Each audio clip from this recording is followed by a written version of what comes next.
ఎక్కడ పోయినా దొంగలాగా చూస్తున్నారు అంటున్నాడు ముఖ్యమంత్రి. రాష్ట్రం ఆర్థికంగా బాగా లేదు, అప్పు పుడతలేదు, అనా పైసా ఎవడు ఇస్తలేడు.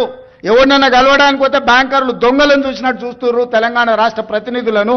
ఎవడు ఢిల్లీకి పోతే అపాయింట్మెంట్ కూడా ఇస్తలేడు, వీడు వస్తే చెప్పులు కూడా ఎత్తుకపోతాడేమో అన్నట్టుగా. ఎవడు బజార్లను నమ్మడం లేదు. మరి దొంగను దొంగలెక్క కాకపోతే ఎట్లా చూస్తారు? దొంగను దొంగలెక్కనే చూస్తారు. నోట్ల కట్టలతో దొరికిపోయిన దొంగను ఖచ్చితంగా దొంగనే అంటారు, దొంగనే చూస్తారు. ఒక విశ్వసనీయత లేని ఓటుకు నోటు దొంగను కాంగ్రెస్ అనే ఒక ఎర్రి పార్టీ గుడ్డిగా నమ్మి సీఎం చేసింది కానీ ఖచ్చితంగా దేశంలో మిగతా వాళ్ళు మాత్రం నమ్ముతలేరు.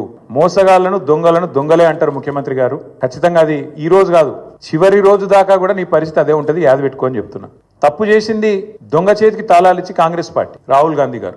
అరే ఎంత పని అయిపోయారు రేవంత్ అన్న, నీ పరువు నువ్వే తీసుకున్నావు. ఏంది ఇట్లా అయిపోయింది పరిస్థితి? నువ్వు ఒకటి కూడా ఒకడైనట్టుంది కదా రేవంత్ అన్న.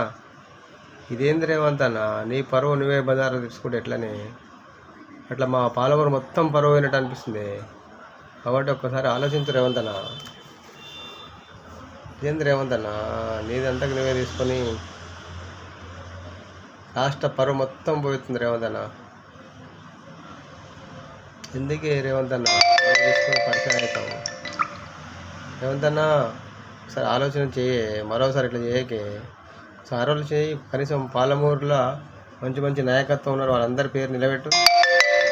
నవ్వాలో ఏడవాలో ఏం చేయాలో అర్థమవుతలేదు రేవంత్ అన్న. అయ్యయ్యో రేవంత్ అన్నో.